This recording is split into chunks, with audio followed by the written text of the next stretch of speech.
Something that I didn't realize for a long time is that it wasn't just my thoughts about money, it was the patterns that I kept repeating.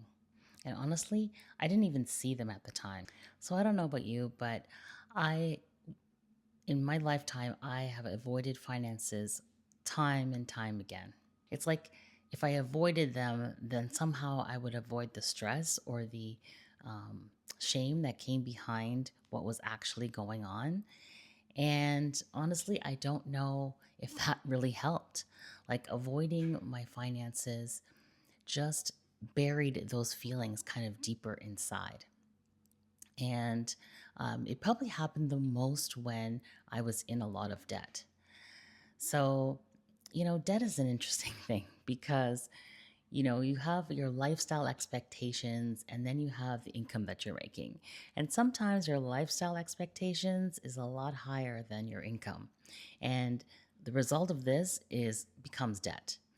And sometimes it's not your fault, and sometimes it is due to spending or whatever, but sometimes it's not your fault. Loss of job, and unexpected expenses, different things can come up that can cause you to go into debt, especially because if you don't have any reserve kind of lying around to help, right? And so, the more you look at the bank statements, you analyze what you've spent, it's kind of depressing. And you don't want anybody else to know that.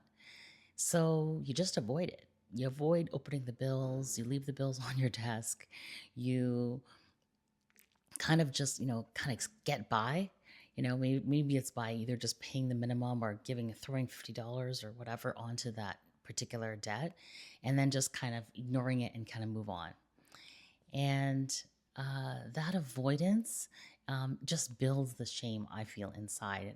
Well, that's what happened to me. Then there's that reset cycle that is like a trap that you fall into. It's like, oh, but I'll do better next month, right? So, the beginning of the month comes around and you're like, yes, I'm on board again. And, by the mid month or even second week, you're back to your same old patterns again. It's this promise that we say to ourselves, oh, yeah, it's going to get better next month. I'll just deal with it next month. And again, the shame of actually being in the situation to begin with is what, we really don't want to be there, right? That's why we're saying, next month it's going to be better.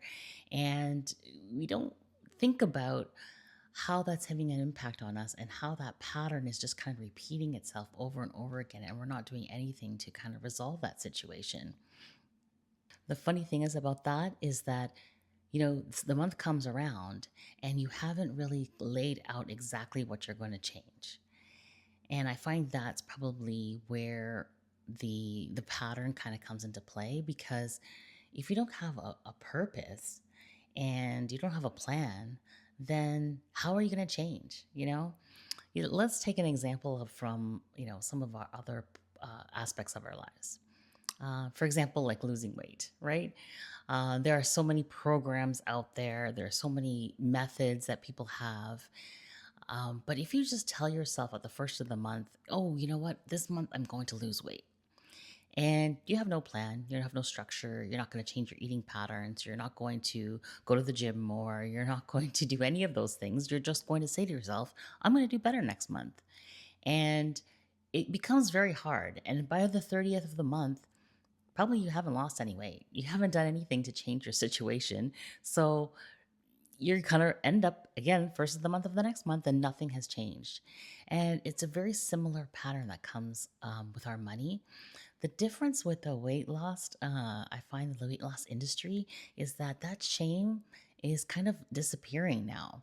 A lot of people talk about, weight loss online, how it makes them feel. They share it with friends, they join clubs, they have running clubs, it's become a social thing. So it's a lot easier to make change, I find, in that industry right now, if you have that issue. But when it comes to money, where are the clubs for that? I know that we're having a lot more people talking about it online, which is amazing. And there are strategies that people kind of, talk about. Dave Ramsey is an example where he has all these theories and things that you can do to improve your situation, whether I agree with them or not.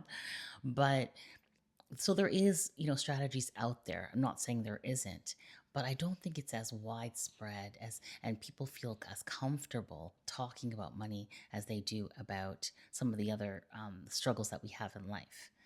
So, that's kind of the purpose of my channel, right? Just to talk about these things that people kind of bury inside, and the shame that comes with all of that negative behaviors. And so I'm just here to say that, with a strategy, with a plan, some of those things can be alleviated and can be erased. But then we also have the other problem of overthinking our plan. So then we create these elaborate plans and we have a spreadsheet and we have the budget and it looks so beautiful on paper. And then when we go to kind of execute it, it doesn't fit our current lifestyle, right? So, for example, we're coming into the summer season now, and there's a lot of entertaining that goes on, the barbecues, the dinners out, sitting on a patio, so many things that we want to do in the summertime, summer months, right? So, we tend to spend more, interestingly enough, during those months than we do at other times of the year. So if you have this straight line budget that says, okay, I'm going to spend X amount of money, this is money going on bills, this is the amount that's going to go on my credit card, you have it all nicely planned out. And then your friend says, hey, let's go for drinks or let's go do this. And it's a beautiful sunny day and you want to go outside and you want to do stuff. And of course, things cost money. Did that fit into your budget line? Did it fit somewhere into your grand scheme plan? And if it didn't, what's going to happen is you're just going to fall right back into the old pattern again. So, this overcompensation of having to plan everything out down to the wire also kind of can hold us back in a way. Now, if I'm talking to people that earn a decent income, do you think that they also have this issue? Because a lot of people think that if you earn more money, that's going to solve the problem. And if you haven't watched my previous video, I will link it here. It just kind of talks about some of our preconceptions that we have about people that have money. And I'm here to tell you that the stress and the overwhelm and the shame, it kind of goes with you as much as you make. If the pattern hasn't been broken, it's not that pattern is not just for people that don't have any money. Though that pattern exists at every level. Low income, middle income, and high income. So, recognizing these patterns is important because the solution is not necessarily just to earn more. And then there's the comparison loop.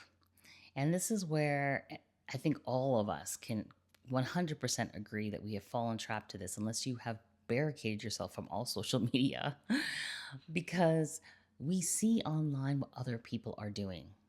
And as soon as we see that, we compare ourselves to them, to the person that's showing up online and showing their grandiose life, right? People are traveling and they're dressing in designer wear and they're hanging out with their friends and it all looks so amazing. And you're like, oh, why do I feel like this? Like, why am I in this situation? Everybody seems else has it worked out. And perception is an interesting thing because that's not always the case. They don't always have it figured out. They could be living off of a paycheck to paycheck mentality or just, burying themselves further in debt just to have that lifestyle. So it's not always what you see online that reflects who you are. Or I should say, what you see online is not necessarily the reality. And so if you're comparing yourself to something that's not real, is it a real comparison at all?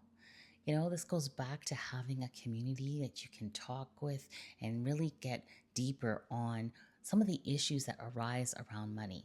It's talking about the deeper issues that's going to help fix and break some of the patterns. So I hope that this community here, I'm declaring that it is a safe space. So please comment some of the things that you may be struggling with or you're thinking about. So I can give you resources or I can just provide some insight. I want everyone here that listens to this channel to be comfortable enough to share some of the things that they are struggling with. in their finances, and not to feel that they need to compare themselves to other people, your friends, your family, and just even just people online. And then there's the identity that we have surrounding our money. And again, some of these things are, if you watch some of my previous videos, it's some of the things that we've kind of buried along the way. And then when we fail, we kind of give ourselves a label. And that label is, oh, I'm bad with money. I can't be trusted with money. Or if you give me money, I'm just going to, burn it anyways. So if you watch some of my other videos, you can kind of see where some of the identities comes from, whether it's from our past or whether it's from preconceptions about money, what other people have. And we label ourselves. We label ourselves saying, you know what? If we fail, then therefore it means that I am bad with money. And once we've stuck a label on, that tends to stick. And it's in your head when you're moving forward and you're trying to do things in life that are, I don't know, some of the things that you aspire to. Like for me, I'll give you an example from my life. When I would say in my 20s. We just recently got married. We had a kid. And, we were just kind of trying to figure it out, like everybody else. We're trying to figure it out. We wanted to buy a home. We knew that to provide our child with a better life. And we didn't know how that was going to come about. We didn't have anyone to help us. It was just us struggling through. And I remember when we got married, we went to the bank to get a line of credit. And we had the money for their wedding. We had saved for it. But I guess it was just, to have a reserve. Again, a reserve that is debt is not necessarily the best idea. But, that's what we thought. And it was our first time. So we go into the bank. We apply for this line of credit. And the banker says to us that just remember that this is not free money. And we're like, okay. you know? And we didn't really kind of take it in what they were saying, but it's funny, all these years later, I still remember that conversation because it's not what they meant by it's not free money is that there is interest compounded on any money that you take from this line. So it's not like you got some income and now you have more money to spend. This is money that is borrowed on borrowed time. And I learned the hard way that interest upon interest upon interest means you're paying so much more for the one little thing that you wanted to do and accomplish. And what that can do is when you see that kind of climbing, and again, the avoidance kind of comes into play there, but you also put a label on. You put a label on stating that I'm bad with money. Like how did I get here? Why is my line of credit now at this level? We didn't really do anything, and we've learned the hard way through some of those challenges. And so I'm just here to say that you're not alone if these things are occurring to you or you're feeling this way. And a spreadsheet's not really going to help. I think that you need to kind of get deeper into the reasons why these things are occurring. And I hope that, just by us talking about these things, that it makes you feel better, that there's someone else that has lived this experience. And so if it's hit you in a certain way, any of these topics, please let me know. I'd love to hear from you. So if you don't know, my name is Carolyn, and I have conversations about the things that most people avoid about money.